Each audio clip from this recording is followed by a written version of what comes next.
மக்கள் டிவி நேயர் அனைவருக்கும் வணக்கம். நான் உங்கள் டாக்டர் ஜெயம் ஜெயஸ்ரீ. இந்த பதிவில் நம்ம என்ன பார்க்க போகிறோம் அப்படின்னா, மார்ச் மாதத்தினுடைய ராசி பலன்களை நம்ம 6 ராசிகளுக்கு முதல் 6 ராசிகளுக்கு உண்டான ராசி பலனை பார்த்துருவோம். அதுக்கு முன்னாடி மாசி மாதம் அப்படிங்கிறதுல என்னென்ன சிறப்புகள் இருக்குது. இப்போ பார்த்திங்கன்னா, மாசி அப்படிங்கிறது தமிழ் மாதத்துடைய 11வது மாதம் அப்படின்னு சொல்கிறோம். இந்த 11 அப்படிங்கிறதே நல்ல சிறப்பான விஷயம். 11ங்கிறது சூரிய பகவான் கும்பத்தில் இருக்கக்கூடிய ஒரு அமைப்பு. அப்போது 11 கும்பம் அப்படிங்கும்போது சனி பகவானுடைய அனுகிரகம், குரு பகவானுடைய அனுகிரகம் நம்மளுக்கு முழுமையாக கிடைக்கக்கூடிய ஒரு மாதம். அப்போது சனி தோஷம், சனி பகவானுடைய நிவர்த்தி, சனி பகவானால் ஏற்படக்கூடிய தோஷங்கள், ஏழரை சனி, அஷ்டம சனி, இந்த மாதிரி சனி பகவானால் விரையச்சனி இதில் எல்லாம் சிக்கியிருப்பீங்க இல்லையா, அவங்களுக்கெல்லாம் பார்த்திங்கன்னா இந்த மாதம் ஒரு புண்ணிய காலம். அப்போது இந்த மாசி மாதத்தில் 11வது மாதம்ங்கிறது நம்மளுக்கு செல்வ செழிப்பு, புண்ணியங்களை சேர்க்கக்கூடிய மாதம். அடுத்தது முன்னோர்களுடைய ஆசீர்வாதம் கிடைக்கக்கூடிய மாதம். சூரியன் 11ஆம் இடத்துக்கு வரக்கூடிய ஒரு மாதம். இது எல்லாமே ஒரு சிறப்பான விஷயங்களாக நம்ம சொல்லலாம். இதில் முக்கியமாக நம்ம சொல்லணும் அப்படின்னா மாசி மகம்.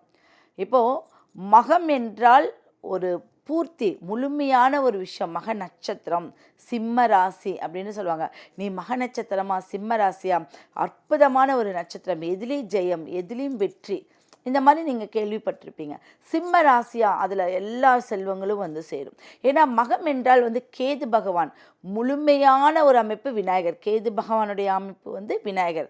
அப்போது முழு முதற் கடவுள் அப்படின்னு சொல்லுவோம். அப்போ அனைத்திலும் முதன்மையான ஒரு அமைப்பை பெறக்கூடிய ஒரு நட்சத்திரம் அப்படின்னு சொல்லலாம். மார்ச் 2 மாசி மகம், மார்ச் 3 மாசி மாதத்தில் வரக்கூடிய பௌர்ணமி. இந்த மாசி மகம் அப்படிங்கிறது மக நட்சத்திரத்தை சிறப்பானதாக செய்யக்கூடிய அமைப்பு. அப்போ யாரெல்லாம் மக நட்சத்திரத்தில் இருக்கீங்க அவங்களுக்கு இன்னும் சிறப்பான விஷயம். யாரெல்லாம் இந்த மக நட்சத்திரத்தில் ஏதாவது ஒரு நீர் சார்ந்த இடத்துக்கு போய் தன்னை நம்ம குளிர வைக்கிறது, ஒரு குளிர், அந்த ஆறு குட்டையை பார்த்து நீங்கள் போகக்கூடாது.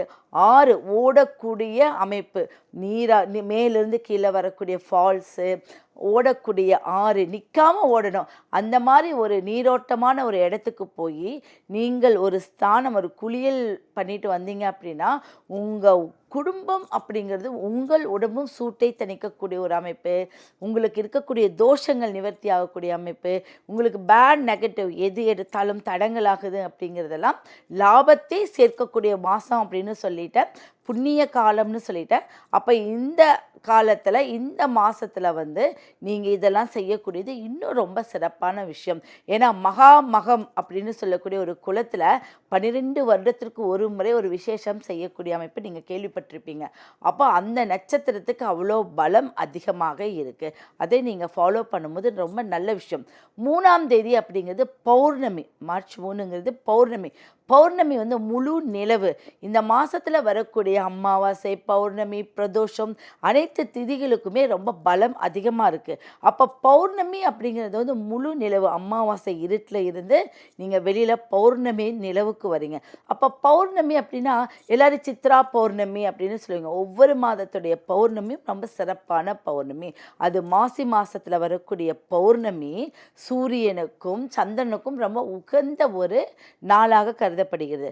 அப்போது இந்த பௌர்ணமி நாளில் நீங்கள் எங்கேயாவது ஒரு கோசாலை, மாடு வச்சுருக்கிறவங்க இடத்துக்கு போனாலும் சரி, இல்லை கோயில் இருக்க கோசாலைக்கு போய் ஏதாவது அந்த ஒரு மாட்டுக்கு ஒரு தீவனம், இல்லாட்டி அதுக்கு ஏதாவது ஒரு அபிஷேகம் பண்ணுறது, இல்லை அவங்களுக்கு தீவனம் கொடுக்கறதுக்கு உதவி செய்கிறது, இந்த மாதிரியான விஷயங்கள் செய்யும்போது இன்னும் ஒரு புண்ணியத்தை சேர்க்கக்கூடிய ஒரு அமைப்பு இருக்குது. அப்போ இந்த மாதம் எவ்வளோ முக்கியமான மாதம், புண்ணியமான மாதம், சூரியன் 11ஆம் இடத்துக்கு வரக்கூடிய மாதம், தமிழ் மாதத்தின் 11வது மாதம், இத்தனை சிறப்புகளுடைய மாசி மாதம், மார்ச் மாதம் நம்மளுக்கு ரொம்ப நல்ல விஷயங்கள். சரி, நம்ம முதல்ல மேச ராசிக்கு எப்படி இருக்கு?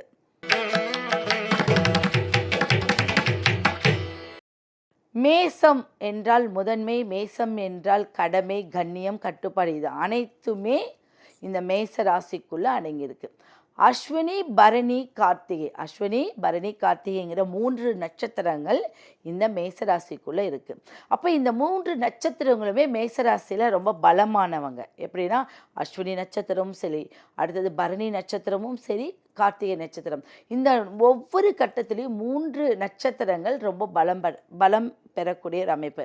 அப்போ இந்த 3 நட்சத்திரங்களும் சரி, மேச ராசியும் சரி, இந்த மாசி மாசத்தில் நீங்கள் ஒரு பிள்ளையார், ஏன்னா மேசம் என்றால் 1, ஒரு பிள்ளையார் தினந்தோறும் பிடிச்சிட்டு வாங்க. அந்த பிள்ளையாரை நீங்கள் அடுத்த நாள் காலையில் சின்ன பிள்ளையார் பிடிங்க, ஒரு மஞ்சள் பிள்ளையார். அடுத்த நாள் காலையில் நீங்கள் உங்கள் செடிகளுக்கு கரைச்சி விடுங்க. உண்மையாகவே அற்புதமான ஒரு விஷயங்கள் இருக்குது. அப்போ அந்த மாசி மாதத்தில் கிரக நிலை அப்படின்னு சொல்லுவாங்க. கிரக நிலைகள் எல்லாம் மாறி சூரியன் உங்களுடைய லாபஸ்தானத்துக்கு வராரு. அப்போது மேஷத்துக்கு 5ஆம் அதிபதி லாபத்துக்கு வரும்போது செய்கிற தொழில் லாபத்தை ஏற்படுத்தி கொடுக்கும், சந்தோஷத்தை ஏற்படுத்தி கொடுக்கும், புண்ணிய காலத்தை உங்களுக்கு சூப்பராக பண்ணி கொடுக்கும், உங்களுக்கு ஒரு மன கஷ்டத்திலேருந்து விடுபடக்கூடிய ஒரு அமைப்பை கொடுக்கும். அப்போது உங்களுடைய ஜாதகப்படி இல்லை இந்த காலகட்டத்துப்படி 4ஆம் இடத்தில் இருக்கக்கூடிய குரு பகவான் உச்சமாகி 4ஆம் இடத்துக்கு வர்றவர் இப்போ 3ஆம் இடத்துல இருக்கார். அப்புறம் 3ங்கிறது பலம் அதிகமான ஒரு அமைப்பு. குருவுக்கு நீங்கள் 11ஆம் இடமும் உங்களுக்கு குரு பகவான் 3ஆம் இடமும் இருக்கிறது பலம் பெறக்கூடிய ஒரு அமைப்பு. அப்போ இந்த பலம் நம்மளுக்கு எப்படியெல்லாம் கிடைக்கும் அப்படின்னா, நல்ல ஞானத்தை கொடுக்கும், நல்ல வீரியத்தை கொடுக்கும், கடமையை கொடுக்கும், நல்ல பொறுப்புணர்ச்சியை கொடுக்கக்கூடிய ஒரு அமைப்பு. அதனால் இந்த புண்ணிய காலத்தை ரொம்ப அழகாக பயன்படுத்திக்கோங்க. அதில் வரக்கூடிய பௌர்ணமி, அமாவாசை, இந்த நட்சத்திரத்தில் எல்லாமே உங்களோட தெய்வ வழிபாடு ரொம்ப முக்கியமாக இருந்துச்சுன்னா உங்களே நீங்கள் காப்பாற்றி கொள்ளக்கூடிய ஒரு தைரியம் உங்களுக்கு கிடைக்கும். நீங்கள் ஏதாவது இன்வெஸ்ட்மெண்ட் பண்ணுறதா இருந்தாலும் தாராளமாக பண்ணலாம். அந்த இன்வெஸ்ட்மெண்ட் ஜூனுக்கு மேலே பண்ணும்போது இன்னும் ரொம்ப சிறப்பான விஷயங்களாக இருக்கும்.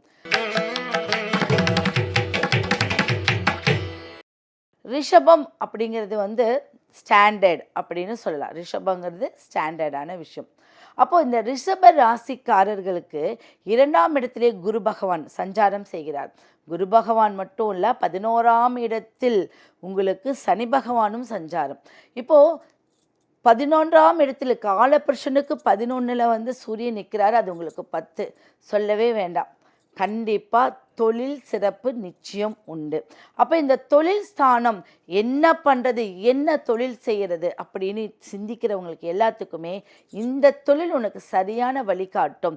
டெய்லரிங் பண்ணலாம், பியூட்டிஷியன் பண்ணலாம், இல்லை நீங்கள் ஏதாவது வியாபாரம் பண்ணலாம். இந்த மாதிரி ஒரு வியாபாரம் கலந்த தொழில் செய்கிறதுக்கு உங்களுக்கு அற்புதமாக இருக்கும். நடிக்கும் தொழிலை என்ன பிரபலமாக்கிக்கணும்னு இருக்கிறவங்கெல்லாம் கண்டிப்பாக ஒரு நாளைக்கு 2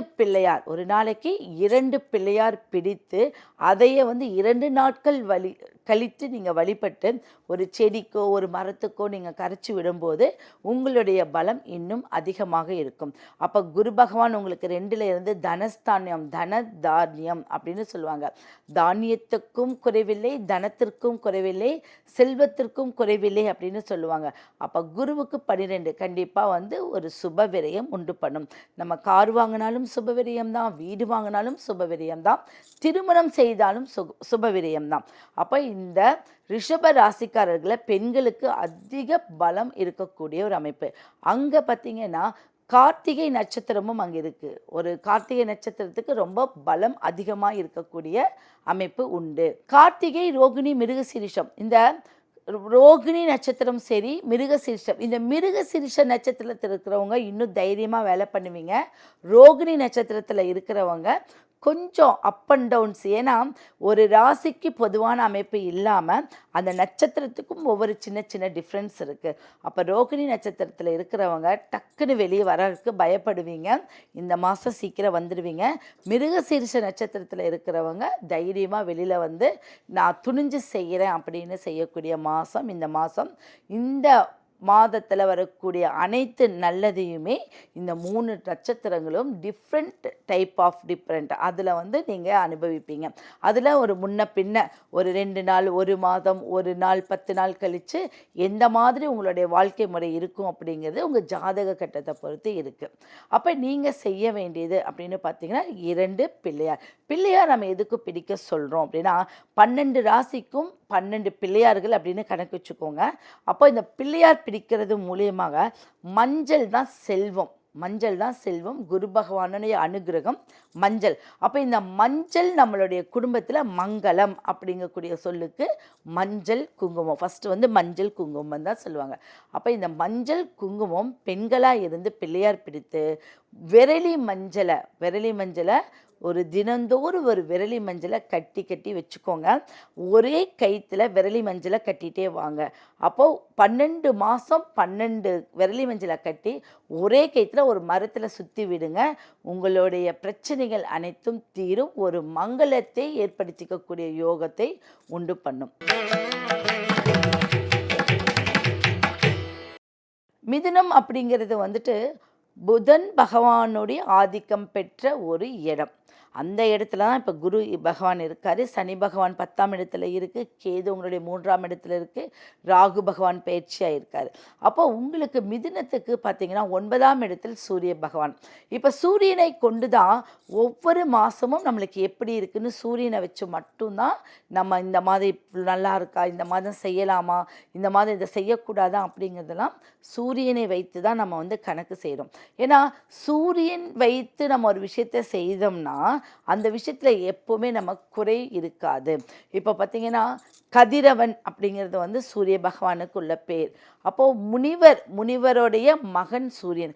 அப்போ இந்த முனிவருடைய பலம் என்ன அப்படின்னா தியானம், அடக்கும் தன்மை, மற்றவர்களுக்கு புண்ணியத்தை அள்ளி கொடுக்கக்கூடியவங்க தான் முனிவர்கள் இல்லையா?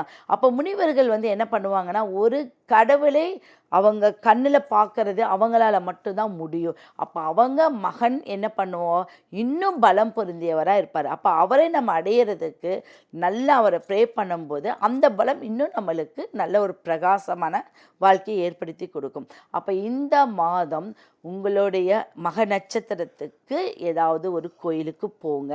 நீங்கள் மக நட்சத்திரமாக இருந்தால் உங்கள் வீட்டில் யாராவது மக நட்சத்திரங்களில் இருந்தால் அவங்க கூட சேர்ந்து ஒரு கோயிலுக்கு போகிறது இன்னும் சிறப்பான விஷயம். அந்த நட்சத்திரம் வரும்போது எல்லாமே நீங்கள் ஏதாவது ஒரு சிறப்புகள் செய்தால் இன்னும் பலம் அதிகமாக இருக்கும்.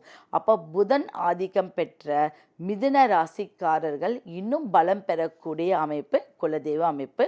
அடுத்தது அனந்த சயனம் அப்படின்னா படுக்கை முறை கொண்ட ஒரு பெருமாள். அது வந்து அனந்த பத்மநாபனாக இருக்கலாம், இல்லை அனந்த சயன பெருமாள், ஸ்ரீரங்க பெருமாள், இந்த மாதிரி அனந்த சயன பெருமாள். எல்லோரும் சொல்லுவாங்க அந்த மாதிரி ஒரு விஷயங்கள் பார்த்தா வீட்டில் வந்து நல்லா இருக்காது. வீட்டில் வச்சு நீங்கள் வழிபடக்கூடாது. கோயிலுக்கு சென்று வழிபடும் போது என்ன அப்படின்னா நிதானம் கிடைக்கும். நின்று ஒரு விஷயத்தை செய்கிறதுக்கும் படுத்துக்கொண்டு ஒரு விஷயத்தை சிந்திக்கிறதுக்கும் நிதானம் கிடைக்கும்.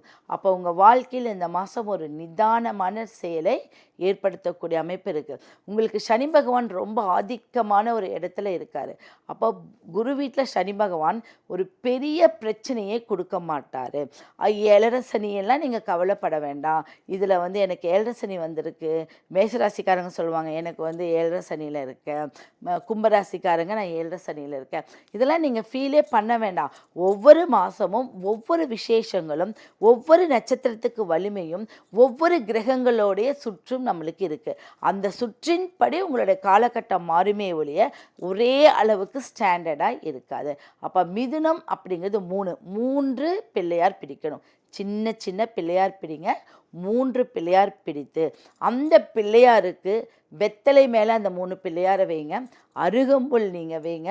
ஒரு தீபாராதனை காமிச்சு 3 நாட்கள் கழித்து ஒவ்வொன்றாக நீங்கள் கரைத்து பக்கத்தில் இருக்கக்கூடிய வில்வ மரம், வேப்ப மரம், அரச மரம் எதுவாக இருந்தாலும் பரவாயில்ல, அந்த மரத்துக்கு நீங்கள் வந்து கரைச்சி விட்டு 3 நாள் கழித்து மறுபடியும் 3 பிள்ளையார் பிடிங்க.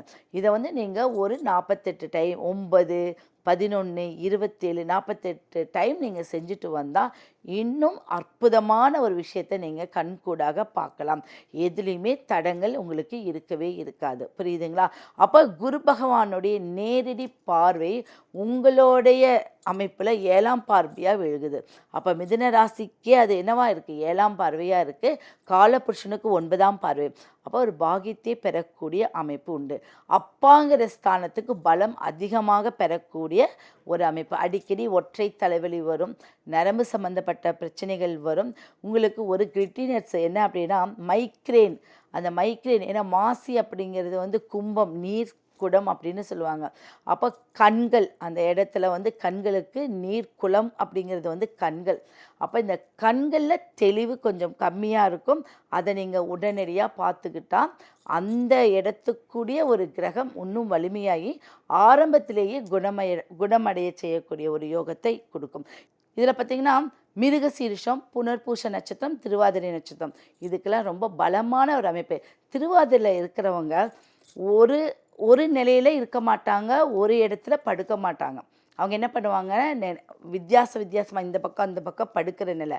அப்போ தூங்கும்போது ஒரு நல்ல ஒரு தியானத்தை பண்ணிவிட்டு, ஒரு விபூதியை நீங்கள் வச்சுக்கிட்டு, ஒரு டம்ளர் தண்ணியை குடிச்சிட்டு, நம்ம பக்கத்துலேயும் ஒரு தண்ணியை வச்சுக்கிட்டு நீங்கள் தூங்கும்போது ஒரே சமமான ஒரு தூக்கம், நல்ல தெளிவான தூக்கம், ஆழ்ந்த உறக்கம் அப்படிங்கிறது உங்களுக்கு வரும்.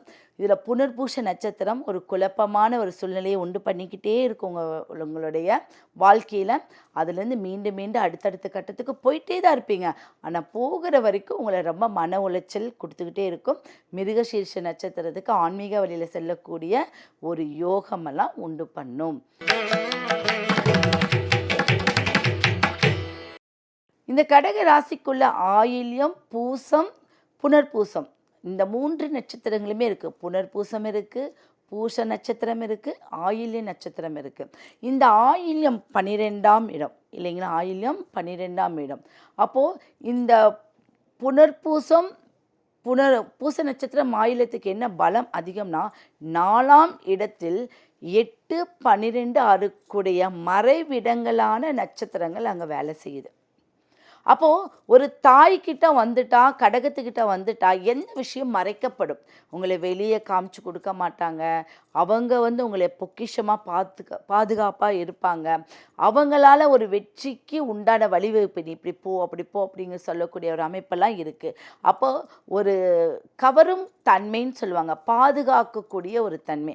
அப்போ நம்ம நாட்டை பாதுகாக்கக்கூடிய யார், இராணுவ படை இருக்காங்க, நம்மளுக்கு அரசியல் சம்மந்தப்பட்டவங்க இருக்காங்க, ஆன்மீக சம்மந்தப்பட்டவங்களா நம்மளுடைய உலகத்தை பாதுகாக்கிறது இருக்காங்க. அப்போ திடீர் ஆன்மீக வழியில் போகக்கூடிய ஒரு அமைப்பு இந்த மாதத்தில் இருக்குது. சிவன் வச்சு வழிபடுறேன், இல்லை பெருமாள் வச்சு வழிபடுறேன், இல்லை முருகரை வச்சு வழிபடுறேன், இல்லை வேல் வழிபாடு, இப்படி தன்னை மாற்றிக்கக்கூடிய வழிபாட்டில் திடீர்னு போகக்கூடியவங்க இந்த மாதத்தில் உண்டு.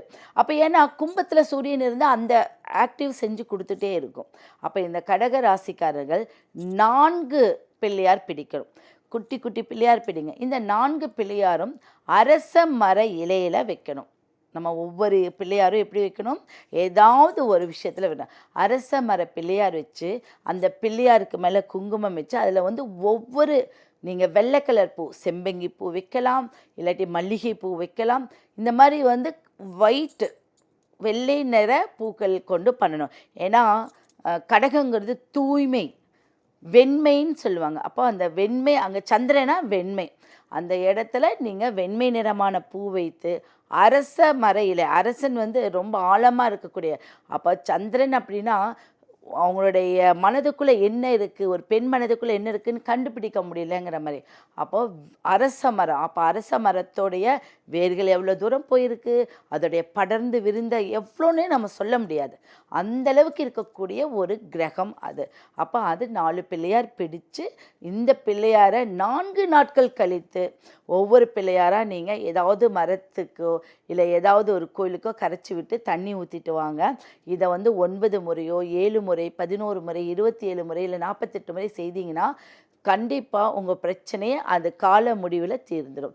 அதில் நீங்கள் கண்கூடாக அந்த விஷயத்தை நீங்கள் பார்க்கலாம். அப்போ உங்களுக்கு 12ஆம் இடம் குரு. ரொம்ப நாளாக ஒரு ஆசை, எனக்குன்னு ஒரு வீடு அமையாதா, எனக்குன்னு ஒரு கடை அமையாதா, நானுன்னு ஒரு பெரிய லெவலுக்கு சம்பாதிக்க மாட்டேனா, இது எல்லாம் ஏற்றத்தை கொடுக்கக்கூடிய ஒரு அமைப்பு நீங்கள் இந்த வழிபாட்டின் மூலியமாக கிடைக்கும்.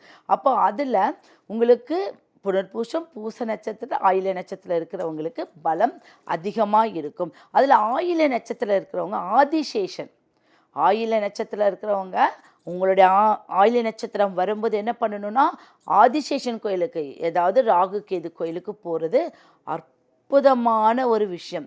புனர்பூச நட்சத்திரத்தில் இருக்கிறவங்க ஏதாவது குரு பகவானை தட்சிணாமூர்த்தியை கும்பிடுங்க, இல்லை உங்களுடைய யாராவது சொல்லி கொடுத்த குருமாரில் போய் பாருங்கள். பூச நட்சத்திரத்தில் இருக்கிறவங்க பைரவரை போய் வழிபடுங்க, இல்லாட்டி முருகனை வழிபடுறது இன்னும் சிறப்பான ஒரு விஷயம்.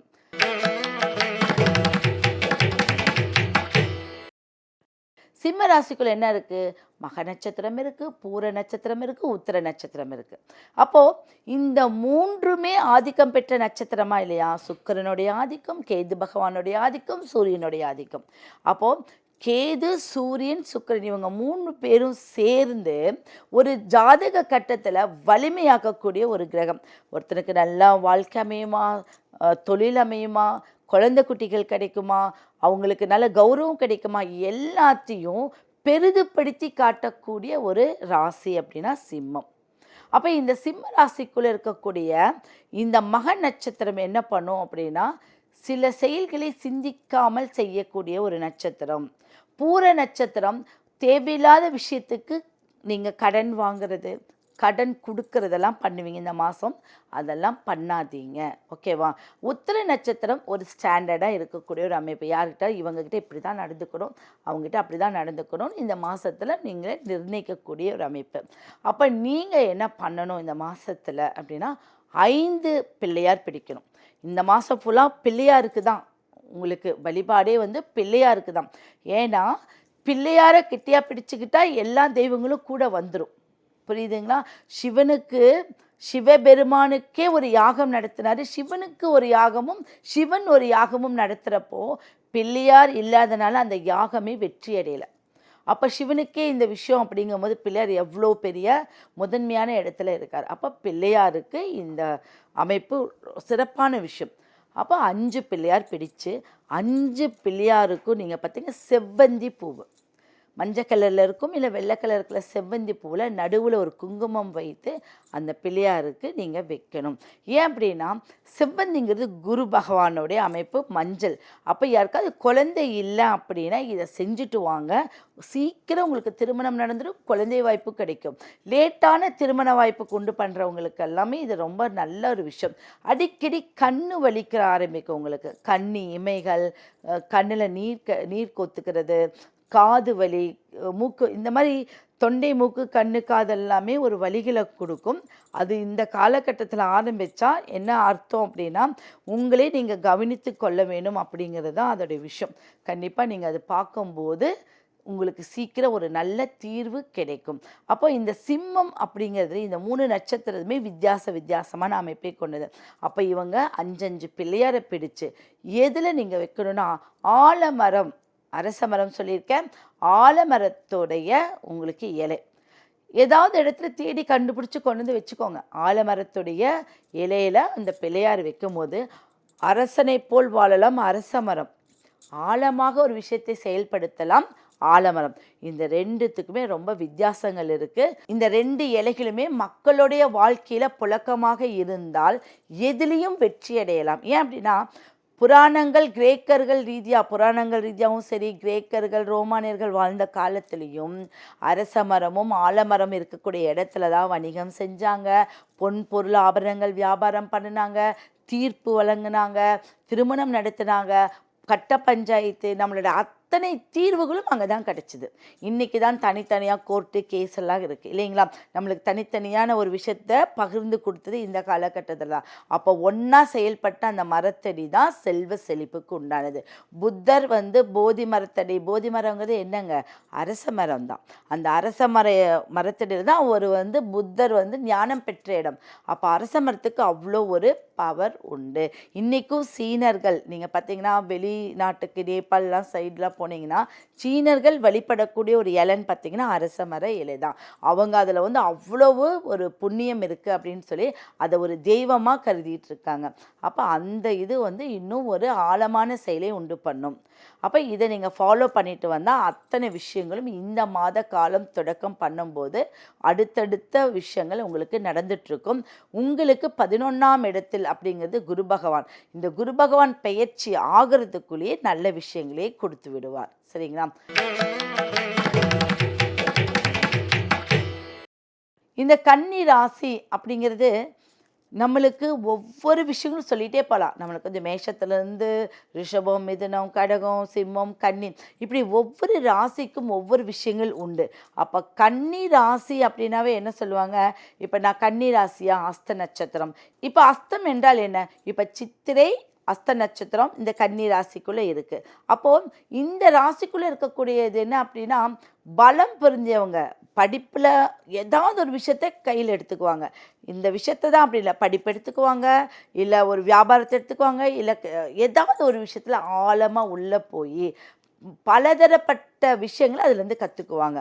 அடுத்தது பார்த்திங்கன்னா, அவங்களுக்கு பயம் அறியாதுன்னு சொல்லுவாங்க. பயம், நான் வந்து ஐயோ இதில் பயந்துக்கிறேன் அதில் பயந்துக்கிறேன்னு சொல்லி பயம் அறியாது. நீங்கள் அவங்கள எவ்வளவு தூரம் நீங்கள் கீழே இறக்குனாலும் அவங்க தனிமையாக மேலே வந்துடுவாங்க.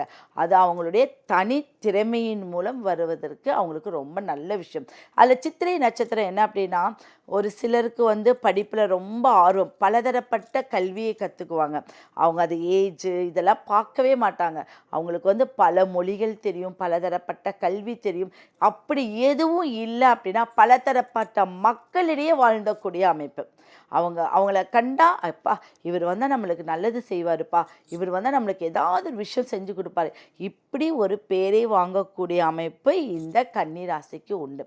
அப்போ இவங்க என்ன பண்ணணும்னா, ஆறுனா வெற்றி, நல்லா தெளிவாக தெரிஞ்சுக்கோங்க. 6னா வெற்றி.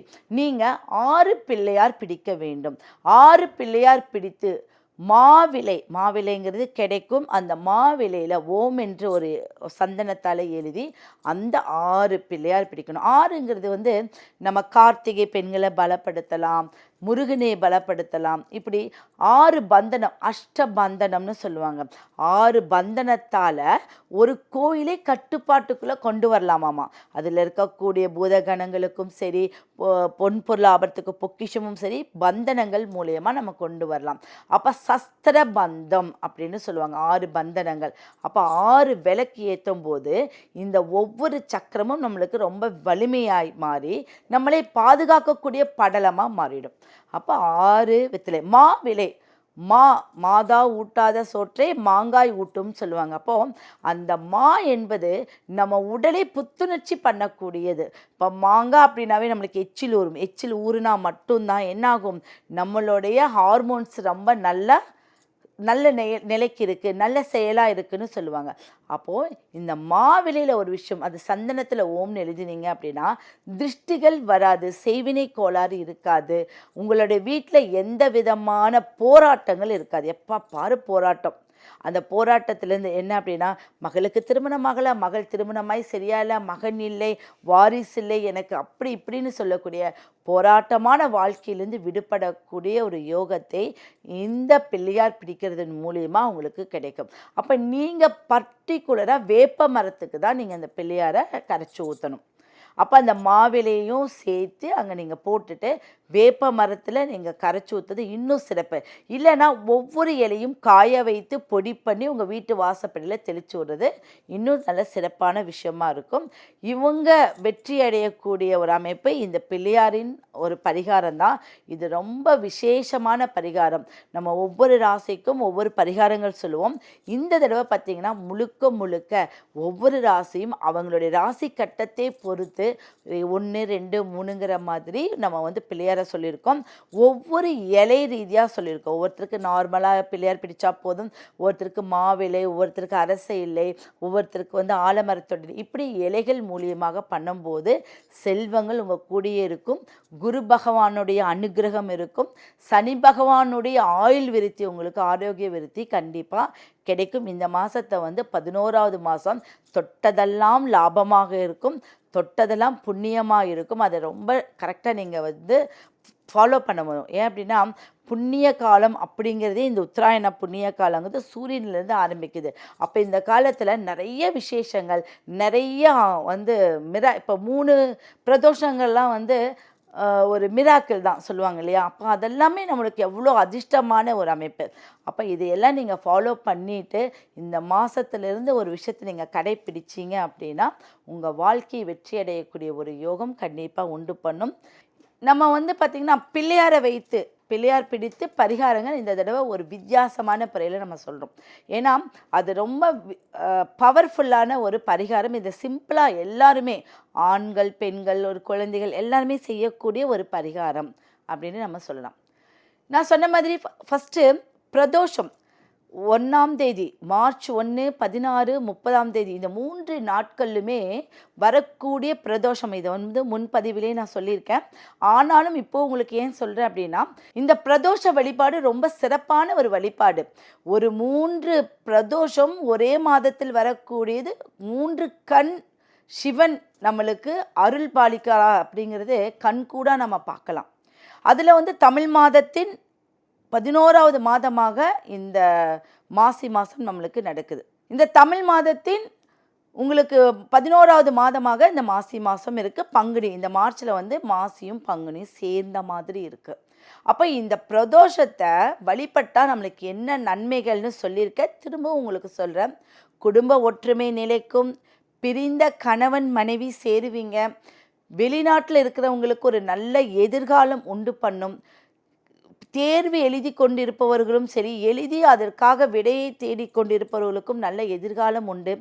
முன்னோர்கள் தோஷம்னு சொல்லுவாங்க. உங்களுக்கு முன்னோர்கள் பாவம் இருக்குது, உங்களுக்கு பாக்கியஸ்தானம் இல்லைன்னு சொல்கிறவங்களுக்கு எல்லாத்துக்குமே இந்த மாதம் நீங்கள் ஒரு பிரதோஷ வழிபாடு 3 பிரதோஷத்தையும் விடாமல் வழிபட்டால், நீங்கள் சிவன் ஒன்றுமே பண்ணாட்டியும் பரவாயில்ல, நீங்கள் சிவன் கோயிலுக்கு போயிட்டு வாங்க. அந்த பழைய கால சிவன் கோயிலில் நீங்கள் காலெடுத்து வச்சாவே உங்களுக்கு புண்ணியம் மட்டும்தான் வந்து சேரும். ஏன்னா சிவபெருமானுடைய கோயில் எல்லாமே பழங்காலத்து கோயில்கள் தான். எதுவுமே வந்து இப்போ ஆரம்பித்த கோயில்கள் கிடையவே கிடையாது. பழங்காலத்து கோயில்கள் தான் உண்டு. அப்போ உள்ளே போன உடனேயே பார்த்தீங்கன்னா ஒரு கோபுர கலசத்தை பாருங்கள், அங்கே இருக்கக்கூடிய கொடிமரத்தை பாருங்கள். அதுக்கப்புறம் சிவனுடைய விக்கிரகத்தை நீங்கள் போய் பார்த்துட்டு அங்கே ப்ரேயர் கொடுக்காம கொடிமரத்துக்கிட்ட வந்து ப்ரேயர் கொடுங்க. கண்டிப்பாக உங்களுக்கு அந்த இடத்துல வந்து நின்று உங்களுடைய ப்ரேயர் கொடுக்கும்போது அது வெற்றியாகும். நீங்கள் சிவன்கிட்ட போய் நின்று நீங்கள் எதுவுமே சொல்ல வேண்டாம், கொடிமரத்துக்கிட்ட சொன்னால் அது சிவன் காதில் விழுகும். சரிங்களா? அப்போ இந்த பிரதோஷத்தை நீங்கள் எப்பவும் மிஸ் பண்ணாமல் பார்க்குறது ரொம்ப விசேஷமான ஒரு விஷயம். அதனால தான் நான் திரும்ப உங்களுக்கு நான் சொல்லிகிட்டு இருக்கேன். அடுத்ததாக பார்த்தீங்கன்னா 18ஆம் தேதி வரக்கூடியது அமாவாசை. அப்போ இந்த அமாவாசை அப்படிங்கிறதும் இந்த பிரதோஷங்கிறது முழுமையான ஒரு முன்னோர்களுடைய ஆசீர்வாதம் பெறக்கூடிய நாள். அப்போ இந்த நாளை நீங்கள் பயன்படுத்திக்கிட்டீங்க அப்படின்னா உங்களுடைய முன்னோர்கள் எப்பவுமே கடவுளுடைய ஆசீர்வாதங்கள் அதை விட முன்னோர்களுடைய ஆசீர்வாதம் கிடைத்தால் உங்கள் வீடு செழுமையாக இருக்கும், உங்களுடைய வம்சம் நிலைத்து நிற்கும், எந்த விபரீதத்திலையும் விபத்துலையும் சிக்க மாட்டீங்க. அது ரொம்ப முக்கியமான விஷயம். அப்போ இந்த அமாவாசைக்கு நீங்கள் என்ன பண்ணணும் அப்படின்னா, வரக்கூடிய இந்த மார்ச் மாதத்தில் வரக்கூடிய அமாவாசையில் நீங்கள் யாருக்காவது ஒரு தானங்கள் செய்யுங்க. உடை தானம், செருப்பு தானம், நீர் தானம், உங்கள் படிப்புக்கு உண்டான தானம். தானம் செய்தால் முன்னோர்களும் ரொம்ப பலமாக உங்களுக்கு வந்து ஆசீர்வாதம் பண்ணுவாங்க. சனி பகவானும் உங்களை ரொம்ப ஒரு ஆசீர்வாதத்தில், ஏன்னா சூரிய பகவான் அங்கே தான் இருக்கார், சனி பகவானோட வீட்டில் இருக்கார். அப்போது அந்த ஆத்ம பலமும் கிடைக்கும், ஆசீர்வாதமும் கிடைக்கும், சூரியனுடைய பிரகாசமும் கிடைக்கும், சனி பகவானுடைய தோஷமும் நிவர்த்தியாகும். அப்போ இந்த பித்ரு தோஷம் இருக்குது, குலதெய்வ சாபம் இருக்குது, இப்படி எல்லாருமே சொல்லி கேள்விப்பட்டீங்க. குலதெய்வ சாபமே இருக்காது. இந்த மாதத்தில் வரக்கூடிய 3 பிரதோஷத்தை வழிபடுங்க. இந்த 3 பிரதோஷத்தை வழிபட்டு உங்கள் குலதெய்வ கோயிலுக்கு போயிட்டு வாங்க. உங்களுக்கு குலதெய்வ சாபம் அறவே இருக்காது. சரிங்களா? அப்போ உங்கள் ஜாதக கட்டமே தன்னை போல மாறிடும். கிரகங்களுடைய அமைப்பின் மூலியமாக தன்னை போல மாறக்கூடிய ஒரு அமைப்பு உண்டு. இதில் ராம நவமி வருது, யுகாதி பண்டிகை வருது, மார்ச் 19ஆம் தேதி யுகாதி. யுகாதி வந்து பார்த்திங்கன்னா தெலுங்குல இருக்கிறவங்களாம் வந்து அதையும் ஒரு தெலுங்கு வருட பிறப்பாக கொண்டாடுறாங்க. அப்போ ஒவ்வொரு மதத்தினரும் ஏதாவது ரீதியாக ஒரு விசேஷத்தை அவங்க கொண்டாடிக்கிட்டே தான் இருக்காங்க இல்லையா? அப்போ எல்லா மதங்களுக்குமே ஒரு நல்ல காலத்தை கொடுக்கக்கூடியது இந்த புண்ணிய காலம் அப்படின்னு சொல்லுவாங்க. அப்போ இந்த மார்ச் மாதத்தில் நம்ம போன பதிவில் 6 ராசிகளுக்கு பார்த்துட்டோம். இந்த மாதம் அப்படின்னு பார்த்தீங்க அப்படின்னா மீதமுள்ள 6 ராசிகளுக்கு நம்ம பார்த்துருவோம். அது முதல் ராசியாக துலாம் ராசி. இந்த துலாம் ராசி அப்படிங்கிறது வந்து சுவாதி நட்சத்திரம் அங்கே இருக்குது, அங்கே விஷாக நட்சத்திரம் இருக்குது, அங்கே சித்திரை நட்சத்திரம் இருக்குது. துலாம் ராசியில் வந்து சித்திரை இருக்குது, சுவாதி இருக்குது, விசாகம் இருக்குது. அப்போ இந்த நட்சத்திரங்களுக்கெல்லாம் ஒவ்வொரு நட்சத்திரமும் குரு பகவான், செவ்வாய் பகவான், ராகு பகவான். அப்போ யாருக்காவது குழந்தை இல்லை அப்படின்னு வச்சுக்கோங்க, யாருக்காவது குழந்தை இல்லை அப்படின்னா அந்த சுவாதி நட்சத்திரத்தில் இருக்கிறவங்க அவங்க போய் அந்த குழந்தை இல்லாதவங்களை கூட்டிகிட்டு போய் இவங்களுக்கு குழந்தை கிடைக்கணும்னு வேண்டிங்கன்னா கிடைக்கும். ஏன்னா குருவும் ராகுவும் ஒன்றா இருக்கக்கூடிய நட்சத்திரம். அப்போ அந்த நட்சத்திரம் குரு பகவான் என்பது கர்ப்பப்பை, ராகு என்பது அது ஓடக்கூடிய விந்தணுக்கள். அப்போ கண்டிப்பாக அவங்களுக்கு கர்ப்பப்பைக்குள்ளே ஒரு விந்தணுக்கள் போய் ரொம்ப ஸ்ட்ராங்காக இருக்கிறது வந்து சித்திரை செவ்வாய் தானே முருகன் குழந்தைக்கு அதிபதி. கண்டிப்பாக குழந்தை கிடைக்கும். அப்போ அங்கே சுவாதி நட்சத்திரத்திலையோ இல்லை துளாராசியில் யார் இருந்தாலும், அந்த நட்சத்திரத்தில் யார் இருந்தாலும் குழந்தை கிடைக்காதவர்களுக்கு கூட போய் ஏதாவது பிரார்த்தனையில் இதை சாப்பிடு, இந்த பிரார்த்தனை பண்ணுன்னு நீங்கள் வழிமுறைப்படுத்தினாவே அவங்களுக்கு குழந்தை கிடைக்கக்கூடிய ஒரு யோகம் உண்டு பண்ணும். அங்கே உங்களுக்கு சனி பகவானுடைய உச்சமான ஒரு சனி பகவான் அங்கே என்னவா இருக்கார் வந்து தன்னுடைய இடத்துல அந்த இடத்துல ஆட்சியாக இருக்கார். அப்போது மகரம் கும்பத்தில் அவர் வீடு ஆட்சியாக இருக்கிறத விட துலாத்தில் அவர் வந்து உச்சம் பெறது தான் ரொம்ப ஆட்சியான ஒரு அமைப்பை உண்டு பண்ணி கொடுக்கும். அப்போது அந்த 7ஆம் இடம் பெண்களுக்கு ரொம்ப பலம். எப்படின்னா ஏன் துலாத்தில் இருக்கிறவங்கெல்லாம் வந்து ஆண் மாதிரி இருக்காங்க அப்படின்னா அங்கே சனி பகவான் தைரியத்தை கொடுக்கிறார், பயத்தை போக்குகிறார், வீரியத்தை கொடுக்கிறார். எந்த சூழ்நிலையிலும் நீ வந்து சோர்ந்து போகாத, எந்த சூழ்நிலையிலையும் மீண்டு வா அப்படிங்கக்கூடிய ஒரு அமைப்பை அங்கே உண்டு பண்ணக்கூடியது தான் துலாம். அப்போ தராசுனா என்ன பண்ணும், நீ ஸ்டாண்டர்டாக இரு, நியாயமாக இரு, தர்மமாக இரு. மற்றவர்களே இப்போ வந்து அதில் அந்த துளாராசியில் ஏற்ற நீங்கள் பேசி பாருங்கள், பேசிக்கிட்டே இருக்கலான்னு தோணும். அடுத்து அவங்கள வெறுக்கிற தன்மை அங்கே வரவே வராது. இத்தனை அம்சங்களும் பொருந்திய சித்திரை, அங்கே இருக்கக்கூடிய விசாகம், சுவாதி நட்சத்திரத்துக்கும் பலம் அதிகம். நீங்கள் செய்ய வேண்டிய பரிகாரம் அப்படின்னா என்ன அப்படின்னா, துலாம் என்பது 7வது ராசி. 7 பிள்ளையார் பிடிங்க, 7 பிள்ளையார் பிடிங்க. இந்த 7 பிள்ளையாருங்கிறது வந்து சப்த கன்னியர்களுக்கு உகந்த ஒரு எண்ணிக்கை. சப்த மாதாக்கள், சப்த கன்னியர்கள், இதில் வந்து சப்த மாதாக்கள், சப்த கன்னியர்கள், கன்னிமார், இது எல்லாமே ஒரே அமைப்பில் வரக்கூடியவங்க. அப்போ இவங்களுக்கு உண்டான ஒரு பவர் கொடுக்கக்கூடியது அப்படின்னா 7. அப்போ இந்த 7 ஒரே வெத்தலை 7 கன்னிமார்களையும் ஒரு பெரிய தலவாழை இலை எடுத்துக்கோங்க, ஒரு பெரிய தலவாழை இலை எடுத்து அதில் 7 பிள்ளையார் பிடிங்க. 7 பிள்ளையாருக்கும் 7 விளக்கு போடுங்க. 7 விளக்குலேயும் நல்லெண்ணெயோ இல்லை நெய் தீபமோ இழுப்பெண்ணையோ எந்த தீபம் ஏற்றினாலும் பச்சை கற்பூரத்தை போட்டு உங்களுக்கு தகுந்த பூ, நான் வந்து பூவு உங்களுக்கு இவ்வளோ அப்படின்னு சொல்ல என்ன பூ மலர்களாலும் அர்ச்சனை பண்ணலாம். 7 விளக்கு போடணும். 7 நாட்கள் கழித்து 7 நாட்கள் அந்த பிள்ளையாரை வழிபட்டு 7 நாட்கள் கழித்து ஒவ்வொன்றா அப்படியே கரைச்சி விட்டுட்டு வாங்க. உங்கள் வீட்டில் கண்டிப்பாக ஒரு மங்கள காரியம் நடக்கும். மங்களகரமான யாராவது வந்து திருமணத்துக்கு ஏற்பாடு பண்ணிகிட்ருக்கீங்க, ஏதாவது ஒரு விஷயத்துக்கு எந்த விஷயத்துக்கு நீங்கள் ஏற்பாடு பண்ணிகிட்ருக்கீங்க, இல்லை என்னோடய வீட்டில் வந்து தங்கமே சேர மாட்டேங்குது, பேங்க்கில் நிறைய தங்கம் இருக்குன்னா 100% 2 மாதத்துக்குள்ளே ஏதாவது ஒரு தங்கத்தை மீட்கக்கூடிய ஒரு அமைப்பு வந்துடும். அப்போ இதை வந்து ஒரு 9 முறையாவது செய்யுங்க, இல்லை 27 முறை. இதை வழிபடுறது ஒரு பெரிய விஷயமே கிடையாது. நான் கடை வச்சுருக்கேங்க, நான் கடையில் இதை வழிபடலாமான்னா தாராளமாக நீங்கள் கடையிலையும் இதை வழிபடுறது ரொம்ப விசேஷம். இந்த மார்ச் மாதம் உங்களுக்கு நல்ல ஒரு பலனை அளிக்கக்கூடியது. இந்த பரிகாரத்தின் மூலியமாகவும் உங்களுடைய வாழ்க்கையை ஒரு ஸ்டாண்டர்டான லைஃபுக்கு கொண்டு போகும். விருச்சிக ராசிக்காரர்கள் 8 சொல்லிக்கிட்டே இருக்கலாம். 8ங்கிறது அதிர்ஷ்டம் அதிர்ஷ்டம் அதிர்ஷ்டம். ஏன் அப்படின்னா எல்லாம் கண்டம், ஆயில் கண்டம், ஆரோக்கிய கண்டம்னு சொல்லுவாங்க. முதல்ல கண்டத்தை வந்து தள்ளி போடுங்க. ஏன்னா அங்கே தான் குழந்தை பிறக்கக்கூடிய கர்ப்பப்பையே இருக்குது. அப்போது ஒரு சந்திரன் நீசமாய் தான் ஒரு குழந்தை பிறக்கக்கூடிய ஒரு அமைப்பை அங்கே உண்டு பண்ணுறாங்க. புரியுதுங்களா? அப்போ அந்த இடத்துல ஒரு குழந்தைக்கு உண்டான ஒரு வீரியம், விந்தணுக்கள்னா என்னங்க, வீரியம். அப்போது மறைமுகஸ்தானம் அப்படிங்கிறதும் விந்த அணுக்களும் வீரியமும் இருக்கக்கூடிய செவ்வாயோடைய ஆதிக்கம் பெற்ற ஒரு இடம்னா விருச்சிகம். விருச்சிகத்தில் இருக்கிறவங்களாம் பெரிய பெரிய தலைவர்கள், பெரிய பெரிய தொழிலதிபர்கள். அந்த இடத்துல பெண் தன்மை அப்படின்னா ஒரு மன இலக்கம், யாராவது ஏதாவது நீங்கள் சொன்னீங்கன்னா மனம் உருகி போவாங்க, அவங்களுக்கு உதவி செய்யணும்னு நினைப்பாங்க. அப்படிப்பட்ட ஒரு ராசின்னு பார்த்தீங்கன்னா விருச்சிகம். விருச்சிகத்துக்கு அவ்வளோ பவர் அங்கே உண்டு. விசாகம், அனுஷம், கேட்டை நட்சத்திரம் ஒரு விருச்சிக ராசியில் இருக்குது. விசாக நட்சத்திரம் இருக்குது, அனுஷ நட்சத்திரம் இருக்குது, கேட்டு. அப்போ அறிவுள்ளவங்க, படிப்பில் அறிவு இருக்கோ இல்லையோ தொழில் கல்வியில் ரொம்ப அதிகம் அறிவு உண்டு. அவங்களுக்கு ஒரு விஷயத்தை பார்த்தா கண் பார்த்தால் கை வேலை செய்யும். நீங்கள் நிறைய பேர்த்த நீங்கள் பாருங்கள், அவங்களுக்கு தொழில் கல்வியில் முன்னேற்றம் அதிகமாக இருக்கும். அப்போ காலபுருஷனுக்கு அது எத்தனாம் இடம்? 8ங்கிற ஸ்தானம். திடீர் அதிர்ஷ்டம், திடீர் முன்னேற்றம், திடீர் அதிர்ஷ்டம், திடீர் வெளி உலகத்துக்கு வர்றது, திடீர்னு சொல்லுவாங்க. அதே மாதிரி ஆரோக்கியத்திலையும் கவனமாக இருக்கணும். அப்போ அந்த விருச்சிக ராசிக்குள்ளே சந்திரன் இருக்கிறதுனால என்றைக்கும் வயிறு சம்மந்தப்பட்டது உங்களோட ஃபுட்டை நீங்கள் ஆரோக்கியமாக வச்சுக்கணும். அவ்வளோதான். சின்ன விஷயம் என்ன? ஃபுட்டு ஆரோக்கியமாக வச்சுக்கணும். உடல் சூடு இல்லாமல் பார்த்து கொள்ள வேண்டும். கெட்ட பழக்க வழக்கங்களை தன்னைத்தானே மாற்றிக்கணும். அதுலேருந்து விடுபடக்கு உடனடியாக நீங்கள் நிவர்த்தி பண்ணணும். பெண்களுக்கும் ஆண்களுக்கும் வயிறு சம்மந்தப்பட்ட பிரச்சனையால் பாதிப்பாங்க. தாய்க்கு சில குறைபாடுகள் கொடுத்துக்கிட்டு இருக்கும். இதெல்லாம் நம்ம எப்படி, நம்மளுடைய பாக்கியஸ்தானம் நல்லா இருந்துச்சுன்னா அந்த பிரச்சனையும் கிடையாது.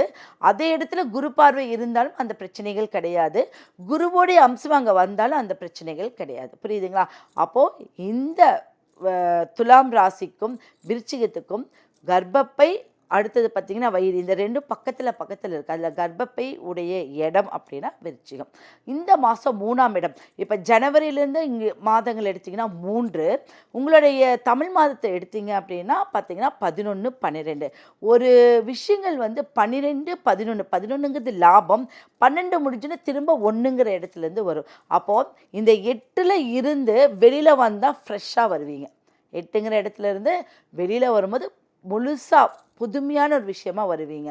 அப்போ இந்த மாதத்தில் நீங்கள் ஒரு புதிய விஷயங்கள் தொடக்கம் ஏற்படும்.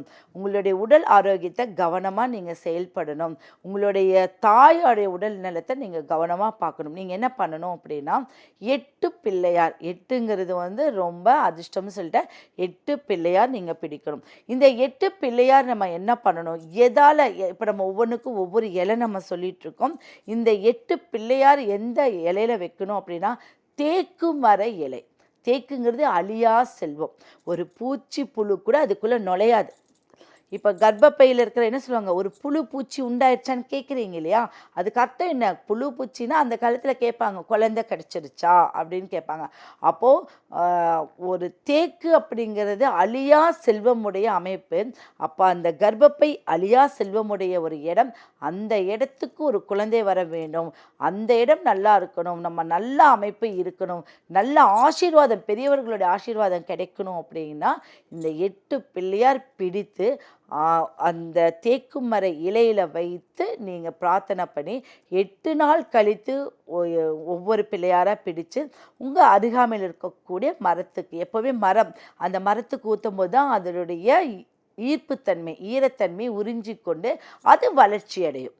அப்போ அது வளர்ச்சி அடையும் போது நீங்கள் பிரார்த்தனையும் உங்களுக்கு மென்மேலும் வளர்ச்சி அடையக்கூடிய அமைப்பு இருக்குது. இதை கண்டிப்பாக இந்த மாதத்தில் ஃபாலோ பண்ணுங்கள். உங்களால் எத்தனை முறை செய்ய முடியுமோ அத்தனை நாள் 8 பிள்ளையார் பிடித்து 8 நாள் கழித்து திரும்ப ஒரு தடவை பண்ணுங்கள். அப்படி தான் நீங்கள் பண்ணணும். இப்போ 6 பிள்ளையார்னா 6 நாள் கழித்து பண்ணுங்கள். இப்படி எத்தனை பிள்ளையார் வைக்கிறீங்களோ அத்தனை நாள் கழித்து திரும்ப புதுசாக நீங்கள் பண்ணுங்கள். நீங்கள் பண்ண உங்களுடைய வீட்டில் செல்வம் செழிப்பு, குறைவில்லா செல்வம் வரும். நீங்கள் எது ரீதியாக கஷ்டப்படுறீங்களோ அதன் ரீதியாக உங்களுடைய பிரச்சனைகள் சால்வ் ஆகும். நீங்கள் எடுத்து வைக்கக்கூடிய ஒரு செயல் வெற்றியை நோக்கி இருக்கும். மற்றவர்களுக்கும் நீங்கள் உபயோகமாக இருக்கக்கூடிய ஒரு அமைப்பு இருக்குது. தனுசு அப்படிங்கிறது 9ஆம் இடம். அந்த 9ஆம் இடத்துல இருந்து பார்த்தீங்கன்னா சனி பகவான் உங்களுக்கு 4லையும், சனி பகவானுடைய பார்வையாகி அவருக்கு நீங்கள் 10லையும் உட்காந்துட்ருக்கீங்க. குரு பகவான் உங்களுடைய ராசியை பார்க்குறாரு. அப்போ இத்தனை விஷயங்கள் இருக்கும்போது டோட்டலாக சொன்னால் கர்மா குறைஞ்சிடும், உங்களுக்கு திருஷ்டி போயிடும், உங்களுடைய பாவ புண்ணியங்கள் எல்லாமே வந்து சரிவர உங்களுக்கு என்ன தேவையோ என்ன காலகட்டத்தில் தேவையோ அதை கொடுத்துருவாங்க. குரு பார்வை கிடைத்தால் கோடி நன்மைன்னு சொல்கிறாங்க அப்படின்னு சொல்லுவீங்க. உண்மை அதுதான். குரு பார்வை கிடைத்தால் கோடி நன்மை கிடைக்கும். அப்போ அந்த பார்வையிலே நீங்கள் இருக்கும்போது விவசாயிகளுக்கு ரொம்ப நல்ல ஒரு அதிர்ஷ்டம் இருக்குது. ஃபாரின் போகக்கூடியவங்களுக்கு நல்ல ஒரு அதிர்ஷ்டம் இருக்குது. உங்கள் வீட்டில் யாராவது தாத்தா பாட்டி பெரியவங்க மூத்தவங்க யாராவது இருந்தாங்கன்னா அவங்க ரீதியாக உங்களுக்கு ஒரு அதிர்ஷ்டம் வரக்கூடிய ஒரு யோகம் உண்டு பண்ணும். கண்டிப்பாக இது நிச்சயம் உண்டு பண்ணும். அடுத்தது பார்த்தீங்கன்னா, ஏதாவது உடம்புல இச்சிங் இருக்கு இல்லையா, உடம்புல வந்து கரும்புலிகள் தேம்பல்கள் ஏதாவது இருந்தால் அதன் ரீதியாக அவஸ்தைப்பட்டுட்டு இருந்தீங்கன்னா இந்த மாதத்தில் அது உங்களுக்கு நிவர்த்தி ஆகிடும். அதுக்குண்டான ஒரு மருத்துவமோ அதுக்குண்டான சொல்யூஷனோ கிடைச்சிடும். எதுனே தெரியல, ஆனால் மருத்துவர்கிட்ட போட்டால் ஒன்றுமே இல்லைன்னு சொல்கிறாங்க. அது என்ன காரணங்கன்னு அப்படின்னு சொல்லக்கூடிய ஒரு விஷயங்கள் எல்லாமே இந்த மாதத்தில் நீங்கள் இது பண்ணும்போது கண்டிப்பாக அது தீர்ப்பு கொடுத்துரும். அதே மாதிரி நீங்கள் செய்ய வேண்டிய பரிகாரம்னு பார்த்தீங்கன்னா 9 பிள்ளையார், குட்டி குட்டி பிள்ளையார். பிள்ளையார் எப்படி பிடிக்கணும்? மஞ்சளில் பன்னீர் போட்டு கலக்கி ஒட்டுக்கா போட்டு அதுக்கப்புறம் குட்டி குட்டி பிள்ளையாராக பிடிச்சிக்கோங்க. அப்போ 9 பிள்ளையார். 9ங்கிறது நவ கிரகங்கள், நம்ம கட்டத்தில் இருக்கக்கூடிய நவ கிரகங்கள். அப்போது நவகிரக ஸ்தலம் நவகிரகங்கள் இப்படியெல்லாம் நவம் என்றால் 9. அந்த 9க்கு அவ்வளோ பாக்கியம் என்று, அதனால தான் அது பாக்கிய ஸ்தானாதிபதி. அப்பாங்கிறது சூரியன், அப்பாவுடைய இடமும் 9. அப்போ இந்த 9க்கு எவ்வளோ ஒரு வலிமை இருக்குது. 9 தலைமுறை 7 தலைமுறை இப்போ 21 தலைமுறை இப்படிலாம் சொல்கிறதெல்லாம் வந்து தலைமுறையும் குறிக்கக்கூடிய ஒரு இடம் வந்து 9. அப்போ 9 பிள்ளையாக நீங்கள் பிடிக்கிறது ரொம்ப ரொம்ப நல்லது. இதில் வேப்ப இலை இருக்கு இல்லைங்களா, ஒவ்வொரு வேப்பிலையோட ஒவ்வொரு இலையாக நீங்கள் பிக்க வேண்டாம். ஒரு கொத்து ஒரு கொத்தாக பிரித்து அதை தலைவாழை இலையில் வச்சு அந்த 9 பிள்ளையாரை எடுத்து அதை நீங்கள் 9 நாள் வழிபட்டு நீங்கள் பக்கத்தில் இருக்கக்கூடிய வேப்ப மரத்துக்கே நீங்கள் ஊற்றிட்டு வாங்க. வேப்ப மரம் என்பது தூய காற்றை நம்மளுக்கு கொடுக்கும். நம்மளுடைய எந்த நச்சு விஷயங்கள் இருந்தாலும், நச்சு செயல்கள், நச்சு நம்ம உடம்புல இருக்கக்கூடிய கெட்ட எல்லாத்தையும் வெளியேற்றக்கூடியது அந்த வேப்பிலை. வேப்பிலைக்கு அம்மன் கட்டுப்படக்கூடிய அமைப்பு இருக்குது. வேப்பிலைக்கு கிரகங்கள் கட்டுப்படக்கூடிய அமைப்பு இருக்குது. இத்தனை விஷயம் அதில் இருக்குது. இதை இந்த மாதம் நீங்கள் ஃபாலோ பண்ணிட்டு வந்தீங்க அப்படின்னா இந்த மாதத்துலேருந்து மார்ச் மாதத்துலேருந்து செய்யக்கூடிய பலன்கள் உங்களுக்கு வெற்றி அடையும்.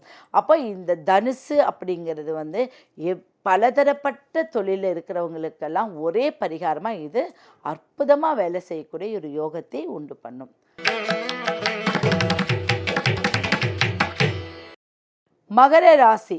இந்த மகர ராசிக்குள்ளே தான் உத்தராயண காலம் நுழைந்து தை மாதத்துலேருந்து மாசி போயாச்சு இல்லைங்களா. அப்போது இந்த மகரத்தில் இருக்கக்கூடிய சனி பகவானுக்கு என்ன ஒரு விசேஷம் அப்படின்னா, மகரத்துக்கும் கும்பத்துக்கும் சனி பகவானே அதிபதி. பக்கத்தில் எல்லா கிரகங்களும் பக்கத்தில் இல்லை.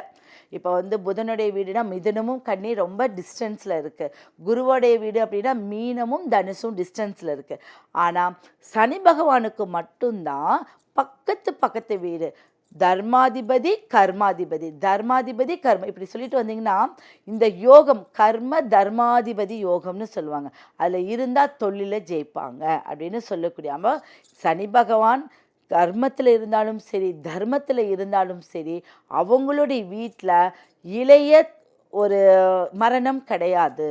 அவங்களுக்கு நல்லா வாழ்ந்த குடும்பமாக தான் இருப்பாங்க. எல்லாம் வந்து பார்த்திங்கன்னா 80 வயசு 90 வயசு அப்படி நல்ல ஒரு வாழ்ந்த ஒரு பரம்பரை சார்ந்தவங்களாக இருப்பாங்க. நல்ல ஆயுள் ஆரோக்கியத்தை சேர்ந்தவங்களாக இருப்பாங்க. அப்போ இந்த மார்ச் மாதம் உங்கள் தொடக்கம் ஒரு புண்ணியத்தை ஏற்படுத்தணுன்னா திடீர் ஒரு ஆன்மீகத்தில் நுழைவீங்க. திடீர்னு நான் வந்து முருகனை கும்பிட்றேன், நான் வந்து பெருமாளை கும்பிட்றேன், அப்படி வந்து ஒரு விஷயத்துக்குள்ளே ஆழமாக உள்ளே போவீங்க. ஒரு சில கெட்ட பழக்கங்கள் உங்கள் உடல் பாவத்தினால கெட்டு போயிருக்கும். அதுலேருந்து விடுபடக்கூடிய ஒரு அமைப்பு நல்ல ஒரு நாளை உங்களுக்கு ஏற்படுத்தி கொடுக்கும். நீங்கள் செய்ய வேண்டியது 10னா கர்மம் கர்மாதிபதி. அடுத்தது நம்ம புண்ணியம் செஞ்சுருக்கோமா, நம்மளுக்கு என்ன கிடைச்சிருக்கு, உன் ஜாதகத்தில் வந்து சில கர்மாக்கள் வேலை செய்யுது, பித்ரு தோஷம் இருக்குது, கர்மா தோஷம் இருக்குது, குலதெய்வ சப்போர்ட் இல்லை, இதெல்லாம் கேள்விப்பட்டு அதெல்லாம் ஒதுக்கி வச்சுருங்க. வச்சுட்டு இந்த மகரத்தில் பிறந்தவங்க 10 பிள்ளையார் பிடிச்சுக்கோங்க, 10 பிள்ளையார் பிடிச்சுக்கோங்க. இந்த 10ங்கிறது ரொம்ப விசேஷமான ஒரு எண்ணிக்கை. அப்போ இந்த 10ஆம் இடம் தான் தொழில் ஸ்தானாதிபதி, நம்ம வெற்றி அடையக்கூடிய ஒரு இடமே 10. அப்போ இந்த 10 பிள்ளையார் பிடிச்சு நீங்கள் அதை வெற்றிலையில் வைங்க. வெற்றிலை என்பது நரம்பு உடையது, பெருமாளுக்கு சம்மந்தப்பட்டது. நிறைய நரம்பு, நிறையா விஷயங்கள் அதில் இருக்குது. அப்போது மூளைக்கு தேவையான செயல்களும், இடுப்புக்கு கீழே இருக்கிறது சனி பகவான். அப்போ அந்த வெற்றிலையில் என்ன சொல்லியிருக்காங்க அப்படின்னா, வெற்றிலையில் மேலே காம்பையும் கீழே நுனியும் பிச்செறிவாங்க. ஏன் அப்படின்னா, மேலே கீழே சனி பகவான், மேலே வந்து யம தர்மராஜன் அப்படின்னு சொல்லுவாங்க. அப்போ இவங்க 2 பேரும் இந்த சனி பகவானோட ஆதிக்கத்தில் தானே இருக்காங்க. அதனால் வெற்றிலையில் வைங்க. அப்போ இந்த வெற்றிலையில் வைத்து, வெற்றிலையில் உங்கள் பேரை கூட நீங்கள் எழுதிக்கலாம். யார் செய்கிறீங்களோ சந்தனத்தால் உங்கள் பேரை எழுதிக்கோங்க. எழுதி 10 நாட்கள் வழிபட்டு அதை நீங்கள் ஒரு பக்கத்தில் எந்த மரமாக இருந்தாலும் சரி, அதில் நீங்கள் அந்த மரத்தில் அந்த பிள்ளையாரை கரைச்சி ஊற்றிட்டு ஒரு கோயிலுக்கு போயிட்டு வாங்க. இதை முடிஞ்ச வரைக்கும் 10 நாள் கழித்து எந்த அளவுக்கு செய்கிறீங்களோ அந்த அளவுக்கு பலம் இன்னும் அதிகமாக இருக்குது. இதனால் ஒரு பெரிய விஷயம் கிடையாது. நீங்கள் சொல்கிறதுக்கு தான் இன்றைக்கி ஆள்கள் கிடையாது. அப்போ சொல்கிறத கரெக்டான முறையில் நீங்கள் பயன்படுத்திக்கலாம்.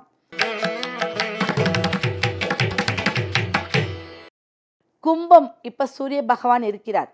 அப்போது கும்பங்கிறது 11. நீங்கள் அதை வந்து யோசிக்கவே வேணாம். கும்பராசியில் இருக்கிறவங்க மதிக்கத்தக்கவங்க, மதிப்புக்குடையவங்க, பெரியவர்களை மதிக்க தெரிஞ்சவங்க, வாடா போடான்னு பெருசாக பேச மாட்டாங்க, கெட்ட வார்த்தை பேச மாட்டாங்க, ஒரு நல்ல ஆன்மீக தன்மையில் இருப்பாங்க. அவங்க வந்து நான் வந்து சாமி இல்லை அது இல்லை அப்படிலாம் சொல்லக்கூடிய வாதாடுறவங்க கிடையாது. அழகாக பேசக்கூடியவங்க, ஆன்மீகமாக பேசக்கூடியவங்க, அறிவாக பேசக்கூடியவங்க இருப்பாங்க. அதில் ஒரு சில விஷயங்கள் கெட்டு போகும். அது எதனால் கெடும் அப்படின்னு பார்த்தீங்கன்னா, அந்த ராசிநாதன், இப்போ கும்பத்துக்கு வந்து யார் இருக்காங்க? சனி பகவான். அது எந்த பார்வையும் இல்லாமல் எந்த நட்சத்திரத்தில் ஏறி இருக்குது இதெல்லாம் பார்த்து தான் ஒரு விஷயத்தை நம்ம கணக்கிடுவோம். ஆனால் பொதுவாக 90% என்னவா இருப்பாங்க? இந்த மாதிரி ஒரு செயலில் தான் இருப்பாங்க. அப்போ சூரியன் உள்ள நுழையும் போது அப்பாவோடைய சொத்து கிடைக்கிறதுக்கு வாய்ப்பு இருக்குது. அப்பாவை தூக்கிவிடக்கூடிய ஒரு அமைப்பு இருக்குது. எல்லாமே தடங்களை நிவர்த்தி பண்ணும். அப்போ நீங்கள் செய்ய வேண்டிய பரிகாரம், இந்த மார்ச் மாதம், மாசி மாதம் பங்குனிங்கிறது ஒரு கழிவுன்னு சொல்லுவோம் இல்லைங்களா? அப்போ பங்குனி கழிவை கழித்து திரும்ப நம்ம அடுத்தது ஒரு மாதத்துக்குள்ள 1ங்கிற மாதத்தில் நுழைய போகிறோம். அதுக்காக இந்த 11 பிள்ளையார் பிடிக்கணும். 11 அப்படிங்கிறது லாபம். அடுத்தது, உங்களுக்கு சகோதரர்களால் உதவி இல்லை உங்கள் சகோதரர் ரொம்ப வலிமை இல்லாமல் இருக்காங்க, நீங்கள் நல்லா இருக்கீங்க, உங்கள் அக்காவோ அண்ணனோ உங்களுக்கு கீழே இருக்கிறவங்கள மேலே இருக்கிறவங்களாம் ஒன்றும் இல்லாமல் இருக்காங்க, அவங்க வாழ்க்கையும் ஜெயமாகணும் அப்படின்னா நீங்கள் 11 பிள்ளையார் பிடிக்கிறது அவங்களோட அமைப்புக்கும் அந்த புண்ணியம் போய் சேரும். 11 பிள்ளையார் பிடிச்சு கண்டிப்பாக நீங்கள் தலவாழை இலையில தான் நீங்கள் வைக்கணும். தலவாழை இலையும் வந்து ஒரு வம்ச விருத்தி. நீங்கள் நல்லது கெட்டது அனைத்துக்குமே தலவாழை இலை தான் கிடைக்கும். வெத்தலையும் தலவாழை இலையும் எதுக்கு பயன்படுத்துகிறாங்கன்னா, அனைத்து விஷயங்களுக்குமே அந்த இலைகள் பயன்படுத்துவாங்க. தலவாழை இலை பயன்படுத்துங்க. பலதரப்பட்ட கலர் மலர்கள், பலதரப்பட்ட கலர் 11ங்கிறது ஹாப்பி, ஒரு ஹாப்பினஸ், ஹாப்பியாக இருக்கிறது. அப்போ இந்த ஹாப்பியை கொண்டாடுறதுக்கு விதவிதமான கலர் வர்ணங்கள்னு சொல்லுவாங்க. அப்போது அந்த வெத்தலை வைக்கிறதுக்கு முன்னாடி ஒரு கலர் வர்ணத்தால் கோலம் போட்டு அதற்கு மேல் இந்த தலவாழையில் விரித்து 11 பிள்ளையார் பிடிங்க. நிறைய மலர்கள், 5 வகையான கலர்களாலாவது நீங்கள் மலர்கள் நீங்கள் வைக்கணும். ஏதாவது ஒரு நெய்வேத்தியம் வைத்தே ஆக வேண்டும். நீங்கள் நார்மல் கற்பூரத்தில் தீபாராதனை காட்டுறதுக்கு பதிலாக பச்சை கற்பூரத்தில் தீபாராதனை காட்டுங்க. எந்த ஒரு விளக்கு வைத்தாலும் அதில் பச்சை கற்பூரம் கொஞ்சம் போட்டு பண்ணும்போது அங்கே தெய்வீக சக்தி அதிகமாக கிடைக்கக்கூடிய ஒரு அமைப்பு இருக்குது.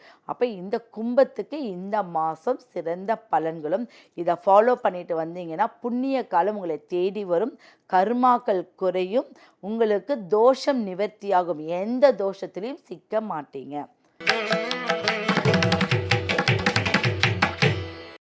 இந்த மீன ராசி அப்படிங்கிறது நம்ம சொல்லிக்கிட்டே போகலாம். இது மோட்ச ராசின்னு சொல்கிறோம், 12ஆம் இடத்து ராசி, இதெல்லாம் சொல்லிக்கிட்டே போகலாம். இப்போ இந்த ராசி பலனா அப்படின்னு பார்த்தீங்கன்னா, உங்களுக்கு குரு பயிற்சி, சனி பயிற்சி. மீனத்தில் வந்து சனி பகவான் இருக்கிறார். அப்போது உங்களுக்கு விரயத்தில் இருந்து ஜென்ம சனின்னு சொல்லுவாங்க, ராசிக்குள்ளே இருக்கார். அப்போ இந்த ஜென்ம சனியில் இருக்கக்கூடியவர் குரு பகவான் வீட்டில், யார் எப்படி சொன்னாலும் நான் சொல்கிறது, குரு பகவான் வீட்டில் சனி பகவான் இருந்தால் நல்ல ஒரு அமைப்பு தான் கொடுப்பாரே ஒழிய கெடு பலன்கள் கொடுக்க மாட்டார். நீங்கள் 12 பிள்ளையார் பிடிக்கணும். நீங்கள் வந்து 12 பிள்ளையார் பிடிக்கணும். நீங்கள் வீட்டில் பிடிக்கலைனாலும் பரவாயில்ல, நீங்கள் ஒருவர் மட்டும் ஏதாவது மரத்தடியில் இருக்கக்கூடிய ஒரு கடவுளோ இல்லை சாமி அந்த மாதிரி பிடிக்கலாம்.